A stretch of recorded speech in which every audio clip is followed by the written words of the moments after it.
They tried to stop me from posting today. They tried, but they could not succeed. Welcome back to Quick Chat in the Cadillac. My name is SG. I like to explore the simplicity of complexity. If you don't know, this is my show where I break it down for you both real and quick, both of them. It is now season 2, so please go hit up my YouTube where I have all the episodes in order of episode number and titled so you can understand what you're about to get into.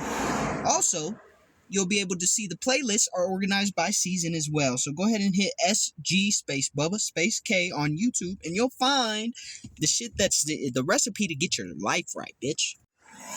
Today's topic, we're going to be using a metaphor. The metaphor is poker, and I want you to understand when you playing poker, you got a set of cards in your hand, and it's very important that other people don't know that what card you have in your hand. And today's topic of poker is going to be in relation to how you interact with other people. Okay, revealing your cards versus not revealing your cards. What's the pros and cons? So in poker, you have cards in your hands, and you're betting that you have better cards than other people. Well, there's a lot of ways that people go about it. They'll either tell the truth or they'll bluff. See, a lot of different ways. And the best way to be a good poker player is to be completely unpredictable and unreadable. Now, I'm not saying you have to be unreadable in life, because honestly, that'll take you down a whole nother path of destruction. But what I am saying is you have to learn to understand the difference, especially when you feel at risk of losing. You have to learn to understand when to show your cards and when to not show your cards. Let's first look at the people on either side of the totem pole, right? We got people who always show their cards and people who never show their cards. People who always reveal themselves and never reveal themselves. What does that do for them? People who always reveal themselves, the first couple times, they can be unpredictable, right? Because you never know what they're actually holding in their hands. In the example of poker, let's say someone has, 4 of a kind. They got 4 of the same kinds of a card. And they keep betting higher and higher, and they're straight up telling people at the table, I got 4 of a kind, you don't want to bet against me right now. Because the chances that they have a better hand are extremely low. Regardless of whether or not they win the hands where they're being honest, people will start to see the pattern of this person revealing their cards. And at that point, they could take them for face value. These are people who are very honest, very trustworthy, people that it's not difficult to understand because they're always communicating exactly how they are, feel, or what they're going to do. And though those people are often reliable, they're not particularly interesting. And if you are opposing those kind of people, it typically is pretty easy to stop them. Or at least throw a couple extra obstacles in their path. Now, if you want to be the kind of person who reveals your hand at all times, just understand 2 things are going to happen. 1, it's going to be difficult for you to accomplish a lot of things. But 2, you're going to get stronger over time because you'll be used to people purposefully placing resistance between you and your path, between you and your goals, your mission, your journey, and your purpose. So there are pros and cons. And even though it can be exhausting, it's rewarding to know that you're growing stronger. The progress is just going to be a little bit slower. On the opposite side of the fence, you have the people who never reveal their hand, people who are never showing their true colors. And though these people are doing something similar by always adhering to the same behavior, it can appear one of 2 ways. It could be these people are deceptive, right? They never reveal their actual true hand. They never reveal their actual true colors. So there's plenty of times where they could tell you that they're telling the truth and lie. In fact, most of the time that's what it is, or they just won't tell you at all. Now, there are pros and cons to this, right? If you never tell anyone what your intentions are, what your beliefs are, and they never really understand what you're about, then people will have a hard time trusting you. You'll probably be pretty lonely when it comes to life, or you'll routinely betray folks around you to the point where you have a reputation of being a snake, someone that they can't trust because you're deceptive. On the flip side, a lot of your goals and things that you're trying to accomplish or your purpose or your journey that you're walking will be largely uninhibited because people don't know what you have going on. So it's hard for them to place resistance on a path when they don't know what path you're taking. Now, sometimes the hardest part about being on that path is that you're going to have to walk it completely alone. And when you have to walk your path completely alone, unfortunately, that makes it difficult for you to feel supported. It makes it difficult for you to share your accomplishments with other people. So again, there's pros and cons. It might be easier for you to go down that path, but then it gets harder because you have no one to share it with. And when you have no one to share it with, you're the only person who's able or capable of validating yourself. And a lot of people just aren't that strong. Also, if you're deceptive, you're probably going to end up with some bad karma anyway. So, it's probably a little more difficult than it may be let on, but at least you don't have outside interference.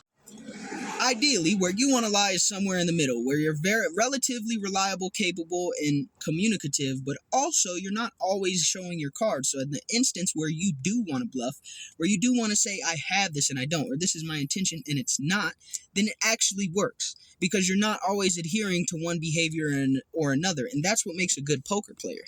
That's also what makes it easy for people to accomplish, or easier for people to accomplish things in life, because they do encounter resistance, especially when they reveal their intentions. But oftentimes the resistance is misinformed, and therefore it's not at the level, or it's over the level that it should be at, and it's a little easier to calculate and get around these sort of obstacles that people will place in your path. Now, you also will be somewhat untrustworthy or somewhat unreliable because, again, you're not revealing all your intentions all the time. And when your hand is not completely played, and people don't always know what cards you hold, then sometimes that can create a sense of intimidation. It can create a level of resistance from both sides, both the people who never reveal their hand and the people who do reveal their hand. Because the people who do reveal their hand will say, well, why are they only sometimes revealing their hand? That's a little dishonest. And the people who never reveal their hand will say, well, why are they sometimes telling the truth? That seems like they feel like they're better than me. And now you got two parties opposing you. And even though it's supposed to be a hybrid of the two that allows you to navigate smoother, you still encounter resistance. Really, there's no one right way to skin a cat. It just depends what your goals are. If you want to end up completely alone, then hide your hand all the time, and you'll be able to accomplish things, but you won't be able to share them with people. If you want to end up surrounded by people you love, show your hands all the time. Now, that doesn't mean these people will love you and that they won't try to stop you from accomplishing the things you want to accomplish. And if you want to be somewhere in the middle, understand you're probably going to catch a little bit of flack from both sides and accomplish a little bit of shit in the middle. So your paths are outlined in front of you. It's up to you to find the balance that's appropriate and feels right for your characters, your goal, and your mission. Now, I don't know if you could tell, I'm wearing another balanced themed shirt, but I align with trying to be more towards the middle because I think it's certain cases where you should reveal your hand and certain cases where you shouldn't, especially when you're encountering opponents, ops, enemies. They should never know what's in your hands because if they do, that allows them to plan ahead of time. Unless they're to a level that's negligible, if it's just like a small thing to a giant, then yeah, you could see my hand. I don't give a fuck. I'm going to do it anyways. But that's an ego booster, and it's not exactly the safest or most effective way to go about life. Now, they'll tell you a good poker player never reveals their hand, but that's not true, because sometimes the fact that you don't always show your hand or don't always show your hand and you don't always hide your hand makes it hard for people to predict and understand when your bluff is not a bluff and when your bluff is a bluff. So that's why I align with sticking in the middle. It's up to you to decide what's perfect for you. And that's probably the third time I've said that because it's important for you to understand. When I give you guys this kind of advice, when I give you my insight or my experiences, when I use these metaphors and analogies, it's not because I'm trying to control your life. It's because I'm trying to provide you with information for you to use to decide on your own.